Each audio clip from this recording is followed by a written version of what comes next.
I've been wearing this watch for a pretty long time. For me, on and off, I've been wearing this for 3 weeks, which is, it's unusual for me to wear watches that long. But this one really gripped me. It's not a model that's really particularly well known. It's not a movement family that's particularly well known, which is too bad because they are super, super nice quality. This watch is from 1967, July 1967. It's an Seiko 8346. Has a 7-digit case-back number because it's early. It's a JDM watch. This model.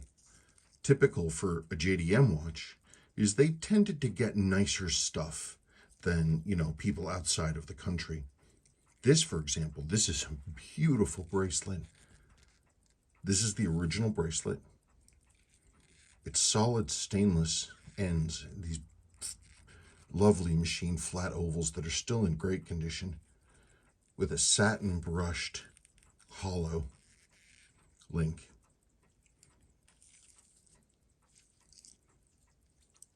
You can tell another sign of the quality of this thing if you look at the underneath. If you look at the underneath of the end link right there, you see the leading edge is actually curled under. It's rolled over. It makes it look better. Avoids like catching hairs and, potentially, irritating something.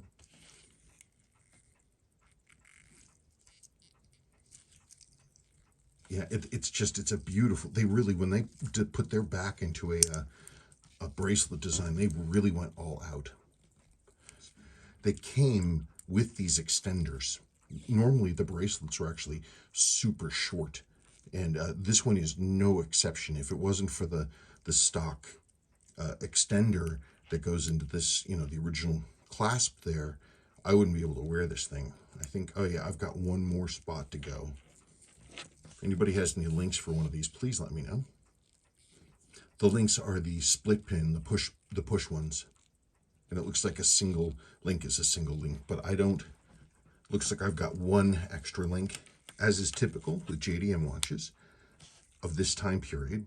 I don't know why they did this, but they didn't do looming. So the dials would just be, they'd have the markers and hands, but they would not be loomed. Now, I love this watch, but I had it for a lot of years, and I never serviced it because I didn't want to mess with something that was original, because I have to have a watch with loom. I have to be able to read it at night. And so, I don't know, after a good number of years, I looked at it, and I'm like, I'd rather wear it, and if I have to put loom on it, then I'll wear it. And so thankfully, these markers are of a type that were made to accept loom. So I put a little loom dot on the outside, and I did this underloom thing. Seiko only did it really in the 8300 series watches, specifically the cocktail shaker ones, 8345 1000, for example. The movements on these are great. They're highly jeweled. They're 30 jewels. They have jeweled mainspring, lower mainspring arbor port. They have diafix. They're beautifully made, and they're kind of old school too, because they have here. Wait, where the heck is it? Hold on. They're high quality finishing. Seiko was going right up against all the Swiss giants at this time, and they didn't cut corners. It's a high quality movement. It's I think the only things that some people think about is that it's a slow beat. It's 18,000 bph, and that is, that's the low end of how fast one of these can bang along. But I mean, they're very stately and they're very steady, and one of these in good condition keeps fantastic time. I also personally believe that, faster is not always better. I mean, a high beat works to be more accurate because it counts more divisions per minute or hour, or however you want to calculate it. So your average is going to be closer to the the mean. I believe I've got that the correct way. This, it has, has fewer, BPH, but it just cruises along and in good condition. This big balance really, really holds steady. These are cool and old school because they don't use the standard Seiko pawl lever, magic lever thing. This, they wanted a lower profile movement. So you can't really, the thing with the magic lever is it basically adds a whole nother bridge on the back. What you do then is you do it the Swiss way, which is you've got this is a separate little bridge of itself for all of the reverser wheels are in here. And so as the balance turns, you've got the reduction wheel, and that comes in here, and it transfers and moves the power, so the main wheel is only turning the one direction to wind it. You can't force wind these. There's nothing to force wind. There's the lower mainspring arbor port jewel, but these are hand winders, which is great. And because they're automatic hand winders, you can wind them basically forever. I don't suggest doing that, but you could. The one thing that I really, really wish that the 8300s had is hacking.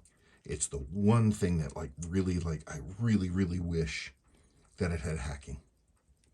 I don't quite know, Seiko decided not to go this direction with these movements, and they shifted them off to Orient, where a version of them is made today, I think.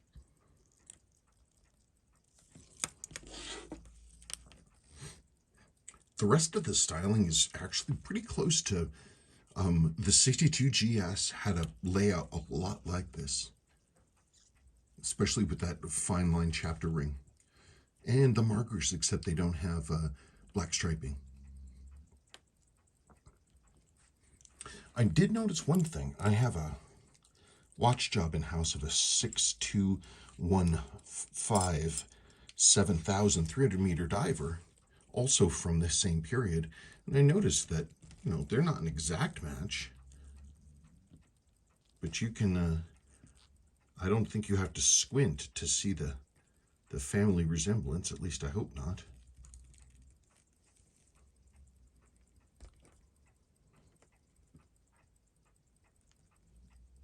It's an elegant watch. Let's see, what are our numbers here? Oh, one thing I do like about the bracelet too, the watch head is, pretty restrained, but because the markers are far out and it has this big high top crystal on it, it looks bigger. It's beautiful. And that is emphasized by this, this elegant but pretty strong looking, nearly straight taper bracelet.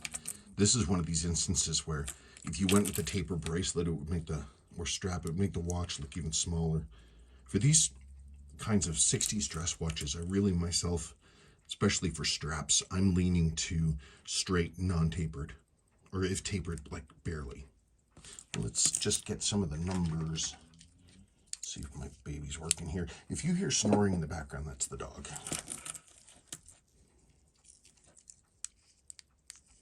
Okay, I forget.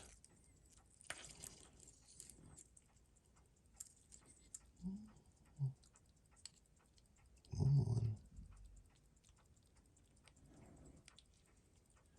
36.34. I would probably call that. Now let me look at it one more time. Let me look at it. Let me take a cut this away.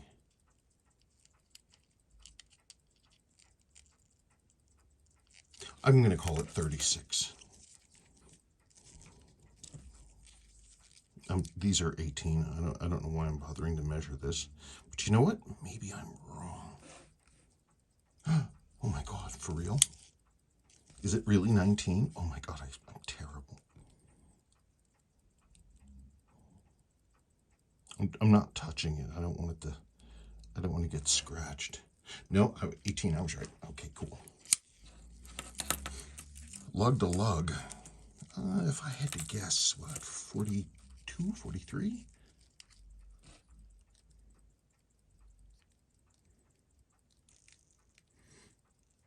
Let's try that definitely at 0.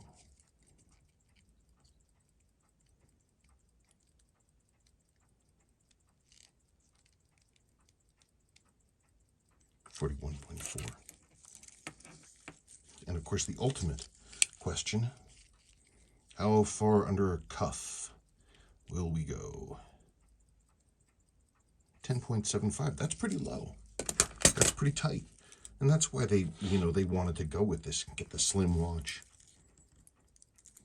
Get that low profile. Because that's everything. That's the entire movement. Because they combine the barrel and train bridge together and then run its own separate barrel bridge over here.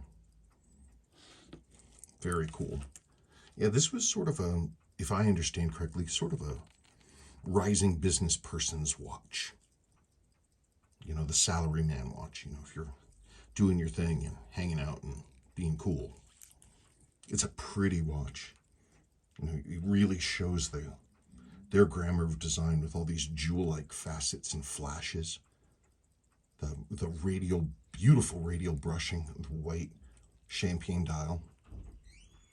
All the applied markers and the applied logo and the big chrome date windows. It's a great watch. I'm delighted to have it. I'm super glad that I thought to try underlooming, and it worked, which is cool.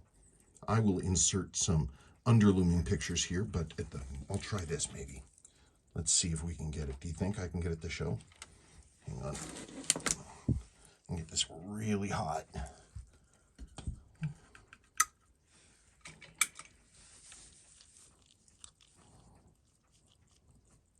Look at that, huh?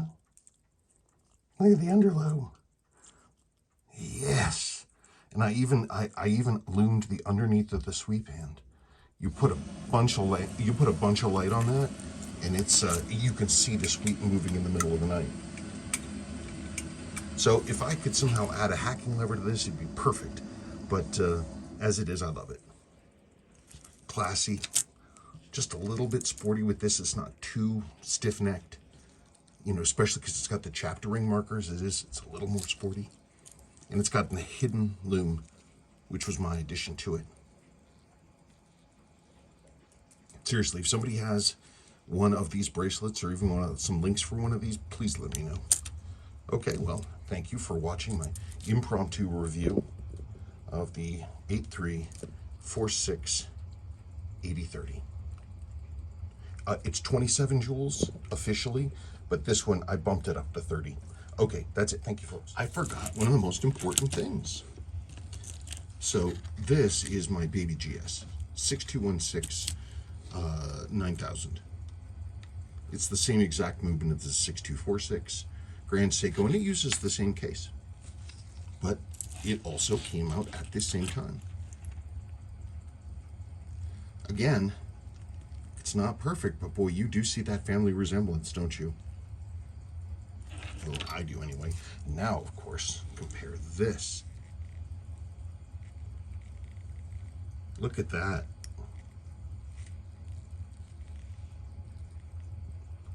Brother and sister, huh? Brother and baby brother. Or farmer lady and duck. Or mothership and baby ship. But you can definitely see it. Wow, that's crazy. I knew they were similar. I didn't know they were that similar. Help if I had this on the right side, huh?